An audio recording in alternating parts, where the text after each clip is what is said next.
विश्व इस वक्त कोविड-19 की सेकेंड वेव से जूझ रहा है। हमने देखा कि कोरोना के मामले जो 2020 में थे, 2021 में कई गंभीर मामले ऐसे आए जिसमें लोगों की काफ़ी संख्या में जानें गई। अस्पताल के बाहर मरीजों की लाइनें लगी हुई थी। कई मरीजों ने अस्पताल के बाहर ही अपना दम तोड़ दिया। इसके अलावा हमने जो देखा, जो काफ़ी भयानक मंजर हमने देखा, वो था शमशान घाट के बाहर जो शवों की लाइन लगी हुई थी। इसे अब आप अव्यवस्था कहिए या हेल्थ केयर सेक्टर से किसी भी तरीके का मिसमैनेजमेंट या उनके सेवाओं का अभाव कहिए, लेकिन आम जनता की इस अव्यवस्था के चलते बहुत से लोगों की जानें चली गईं। कारण है कोविड संक्रमण। अब देश इस वक्त कोरोना के सेकेंड वेव से जूझ रहा है।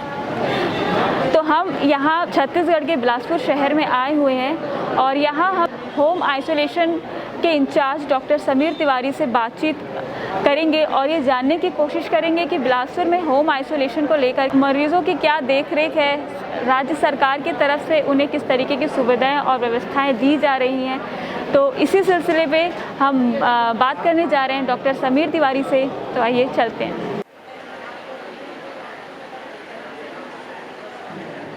सर, आपका स्वागत है।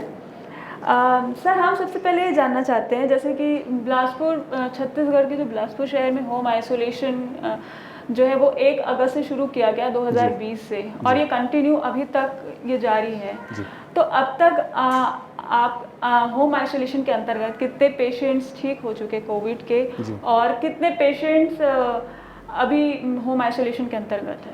जी हाँ, बिल्कुल। 1 अगस्त 2020 से यहाँ बिलासपुर ज़िले में होम आइसोलेशन की प्रक्रिया स्टार्ट हुई थी और अभी तक कुल 63,363 लोग, इतने लोगों ने होम आइसोलेशन को ऑप्ट किया है और जिसमें से 60,259 लोगों ने इससे रिकवरी भी कर ली और अभी वर्तमान की स्थिति में पूरे बिलासपुर ज़िले में 474 एक्टिव केसेस हैं जो होम आइसोलेशन में अभी हैं। जी। और ये जानना चाहते हैं कि आपकी नज़र में एक तरफ तो हमने देखा कि कोविड के मरीजों का इलाज हॉस्पिटल में हो रहा है जी, और दूसरे जो कोविड के मरीज है वो होम आइसोलेशन से भी ठीक हो जा रहे हैं। जी। तो इस चीज़ को बताइएगा कि क्या किस तरीके से ये मरीजों का देखिए, इसके बारे में हम बताना चाहेंगे कि होम आइसोलेशन एक शासन की एक बहुत अच्छी शुरुआत है कोविड मरीजों के लिए दृष्टिकोण से, क्योंकि होम आइसोलेशन में रहते हुए मरीज की रिकवरी आसानी से होती है। उसके कारण भी होते हैं कि अगर रोगी है वो अपने घर में रहे, परिवार में रहे, परिवार का थोड़ा सा माहौल लगेगा उसको, तो उसको किसी भी रोग से जो है ठीक होने में उसको थोड़ा सा आत्मसंबल मिलता है, जिसके कारण वो रिकवरी जल्दी होती है। हॉस्पिटल में क्या होता है कि पेशेंट जाता है तो वहाँ पे हॉस्पिटल के जितने माहौल उन सबको देख के वो थोड़ा सा डर जाते हैं, सहम जाते हैं। तो होम आइसोलेशन एक प्रक्रिया जो है ज़्यादा बेहतर है रोगी को रिकवरी में। तो सर, जैसे कि अभी ये मामला भी चल रहा है कि आयुर्वेदिक और एलोपैथिक में ये इश्यूज अभी चल रहे हैं जी। तो जैसे कि आपने कहा कि होम आइसोलेशन से मरीज ज़्यादातर ज़्यादा उनका इलाज अच्छी तरीके से हो पा रहा है और वहीं हॉस्पिटल में उन्हें जिस तरीके से आइसोलेट करके उन्हें रखा जा रहा है तो मनोवैज्ञानिक तौर पर उनका मनोबल गिर रहा है। जी। तो इसमें आप एलोपैथी को किस तरीके से देखते हैं, क्योंकि आखिर कुछ मरीजों का इलाज तो हॉस्पिटल में भी हो ही रहा है और वहाँ पे भारी संख्या में मरीज ठीक होकर के पूरी तरह से ठीक होकर के जा चुके हैं। जी। तो इसमें आप एलोपैथी को लेकर के आपका क्या नज़रिया, जैसे कि आपका बैकग्राउंड आयुर्वेदिक से जुड़ा हुआ है, तो एलोपैथी को देखिए, वो तो पैथी की श्रेष्ठता पे कोई संदेह नहीं, चाहे एलोपैथ हो, चाहे आयुर्वेद हो, चाहे होम्योपैथ, हर पैथी की एक अपनी श्रेष्ठता होती है, उसकी अपनी लिमिटेशंस होती है। होम आइसोलेशन में भी हम जिन मरीजों को रखे हैं उनमें भी कोविड प्रोटोकॉल की ही मेडिसिन दी जा रही है और कोविड प्रोटोकॉल की जो मेडिसिन है उसमें एलोपैथ की ही मेडिसिन है। हाँ, चूँकि आयुर्वेद विशेषज्ञ हैं, हम आयुर्वेद विशेषज्ञ होने के नाते होम आइसोलेशन में रहने वाले मरीजों को हम उन सारी भी आयुर्वेद की कुछ औषधियों का लेने का सलाह देते हैं, जिससे उसकी थोड़ी सी इम्यूनिटी बढ़े, क्योंकि कोविड एक वायरल डिजीज़ और इम्यूनिटी बेस्ड डिजीज़ है, तो हम सारी ऐसी औषधियाँ भी बताते हैं जो आयुर्वेद की, जिससे उसकी रिकवरी होने में उसको जो है ज़्यादा जी, तो फायदा आपके मिलता कहने है। का मतलब ये है कि मतलब लोग जैसे कि आज कोविड से लोग ज़्यादा डर कर, बहुत ज़्यादा मतलब उनमें डर आ गया कोविड को लेकर, और वो बिना सोचे समझे वो डायरेक्ट हॉस्पिटल जाते हैं। तो एक तरीके से उनको अपना मनोबल को बनाए रखते हुए होम आइसोलेशन में भी वो रहकर ठीक हो जी, सकते हैं। आपका होम कहना आइसो मतलब हाँ। ये है। जी, तो और सर आपके अनुभव में कोई ऐसा केस जो काफ़ी गंभीर रहा और आप शेयर करना चाहो? जी, बिल्कुल। होम आइसोलेशन में एक हमारा मरीज़ था, राघवेंद्र राव भोसले करके। उनकी उम्र 53 के करीब थी। वो होम आइसोलेशन में थे। पेशेंट कोविड पॉजिटिव होने के बाद वो होम आइसोलेशन में थे। लेकिन उनकी स्थिति थोड़ी-सी ख़राब होती चली गई। तो क्या करना कि उनका जो HRCT जो सीटी स्कैन कराते हैं, चेस्ट का सीटी स्कैन कराते हैं, तो उसमें उनका जो है सीटी जो वैल्यू आया था 25/25 था, जो मतलब मानते हैं कि उनके दोनों लंग्स मतलब पूरी तरह से संक्रमित हो चुके थे। तो उस कंडीशन में उस पेशेंट से हमने बात की थी और उनको जो है वीडियो कॉल के थ्रू भी उनका ऑक्सीजन वगैरह देखा था, प्रोनल ब्रीदिंग के बारे में समझाया, लेकिन उसके बाद भी उनका ऑक्सीजन 82 से ऊपर नहीं जा पा रहा था। तो उस कंडीशन में ऐसे होम आइसोलेशन पेशेंट को हमको हॉस्पिटल शिफ्ट करना पड़ा। हॉस्पिटल शिफ्ट किया, हॉस्पिटल का मैनेजमेंट मिला और शासन के ही जो कोविड केयर सेंटर बने थे वहाँ पे उनको शिफ्ट किया, वहाँ उनका मैनेजमेंट हुआ और फिर वो जो है रिकवरी होके आ गए। तो ये और जो अभी ब्लैक फंगस, वाइट फंगस, इस तरह के जो केसेस आ रहे हैं, इसकी भी देख रेख आप लोगों के अंतर्गत हो रही है? हाँ जी, बिल्कुल। ब्लैक फंगस की जो हम लोग कर रहे हैं, वो जो पोस्ट कोविड पेशेंट है, जो रिकवरी हो चुकी है, जो लोग रिकवर हो चुके हैं, उनकी हम लोग कॉलिंग करा रहे हैं। कॉल सेंटर हमारा जो है, उनकी कॉलिंग कराते हैं, उनकी कॉलिंग करा के उनके बारे में पूछते हैं। जैसा कि ब्लैक फंगस की जो गाइडलाइन आई थी, उसमें ये बोला गया था कि ऐसे पोस्ट कोविड पेशेंट को जो है ब्लैक फंगस होने के चांसेस रहते हैं जो या तो हॉस्पिटलाइज हुआ हो, जो डायबिटिक हो और जिसको स्टेरॉइड का ट्रीटमेंट चला हो। तो ये सारी चीज़ें हम उस पेशेंट से, पोस्ट कोविड पेशेंट से भी कॉल करते हैं, और अगर हमको लगता है कि उसमें किसी पेशेंट में जो है कुछ इस तरह के लक्षण दिखाई देते हैं, तो उनको जो है हॉस्पिटल भेज के उसका चेकअप कराने की सलाह देते हैं। हाँ, जैसे कि सर लक्षण की बात हुई, मैंने इससे पहले भी आपसे एलोपैथी और आयुर्वेदिक पर सवाल किया। तो एक ये कन्फ्यूजन कह सकते हैं, कन्फ्यूजन है या जिस भी तरीके से, क्योंकि एक कोरोना जो कोरोना के एक मरीज़ हैं, एक तरफ वो होम आइसोलेशन से ठीक हो रहे हैं और दूसरी तरफ ये एलोपैथी से ठीक हो रहे हैं हॉस्पिटल में एडमिट हो। तो सर लक्षण को लेकर के बात करें तो जो मरीज़ हॉस्पिटल में एडमिट हो रहे हैं और जो होम आइसोलेट हो रहे हैं, उनमें क्या कुछ लक्षण में कुछ डिफरेंस है?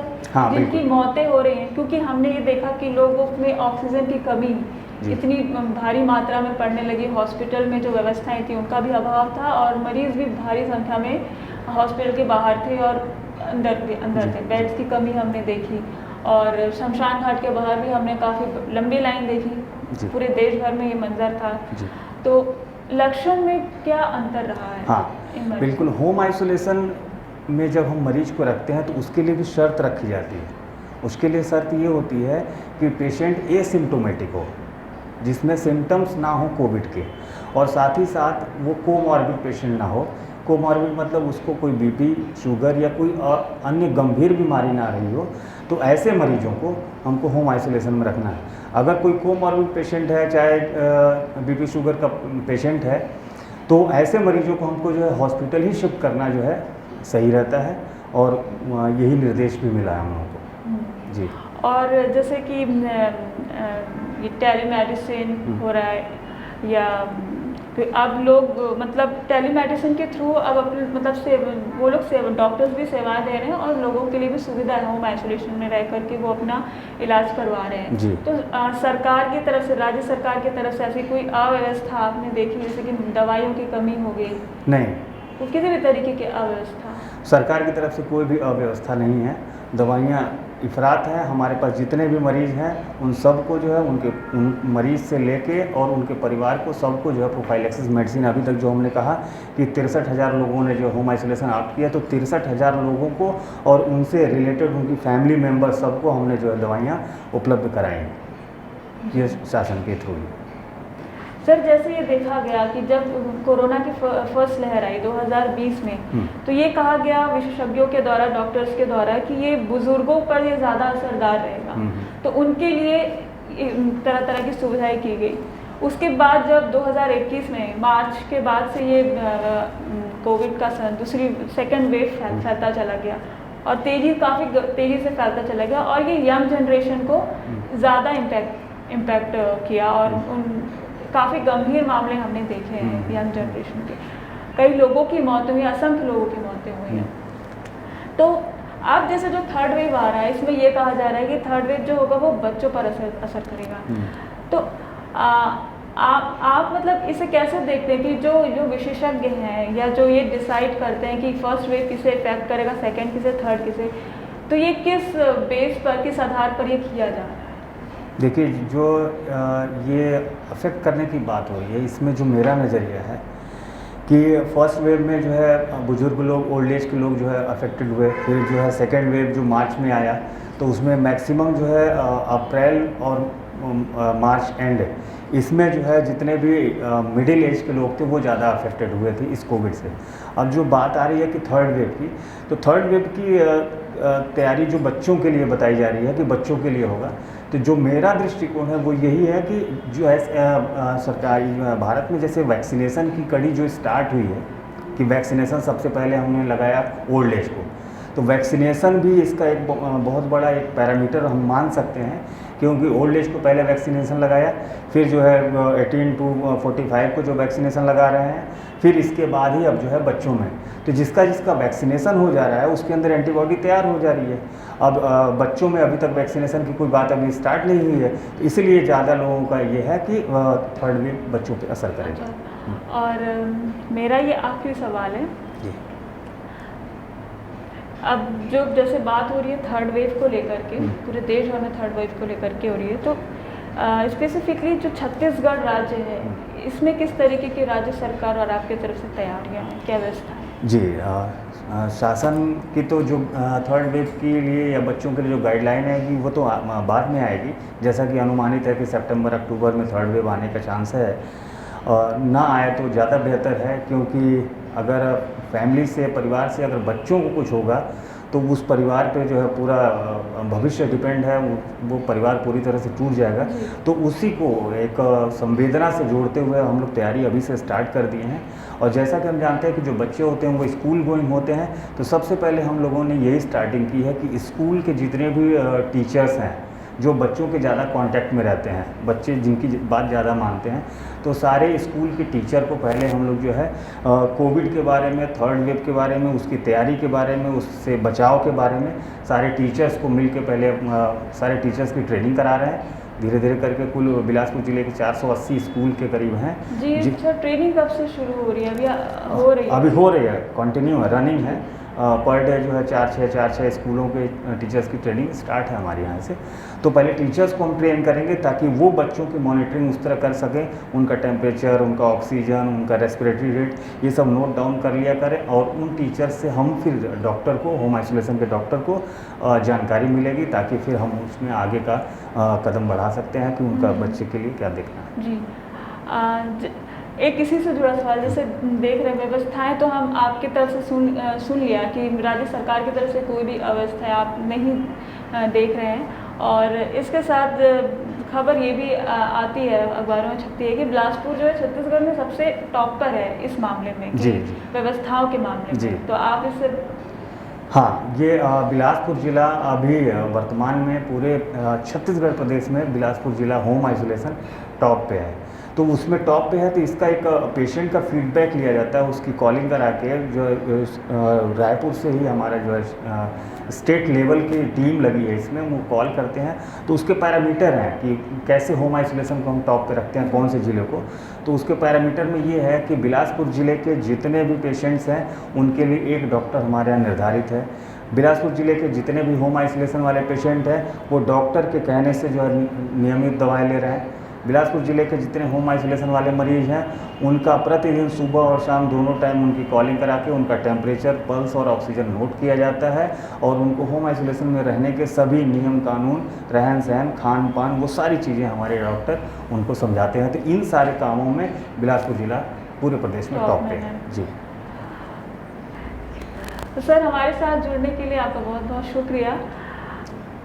जैसे कि सर से हमने जाना कि छत्तीसगढ़ बिलासपुर में होम आइसोलेशन को लेकर के किस तरह की व्यवस्थाएं हैं और राज्य सरकार की तरफ से क्या क्या सुविधाएं दी गई हैं। तो सर की तरफ से तो यही जाना कि अब तक सर ने कोई होम आइसोलेशन में कोई अवस्थाएं फेस नहीं की गई यहाँ पे और ना ही मेडिसिन की कोई कमी यहाँ पर देखी गई।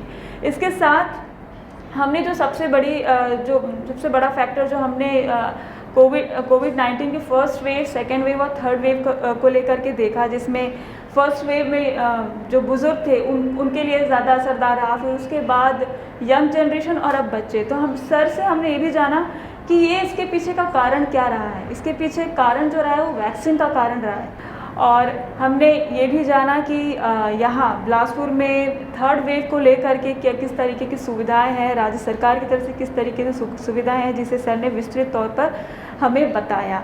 तो आगे हम और भी इसी तरीके की जानकारी आपको देते रहेंगे। हमसे जुड़े रहें। Thank you.